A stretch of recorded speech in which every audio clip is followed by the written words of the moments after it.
A hot tackler from our knees. Okay. The ball carrier is going to move left or to his right. Okay, and then you step to the left. I'm on a smooth and just move the guy down. Set, go. Set, go. Nice. Set, go. Just get your eyes up. The hot tackle, and what we're doing is from a standing position and working on leverage, working triangle. Ball carrier is going to run to this point.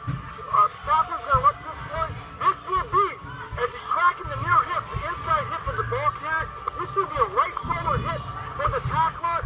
Same thing, we're tackling iso-thighs wrap, and we're driving for 5, taking him to the ground. Notice we're not using any helmets, and we'll still be able to bring these guys down in this practice. There you go. Set, go. Yep, same side. Set, go. Iso-thighs, wrap, drive for 5.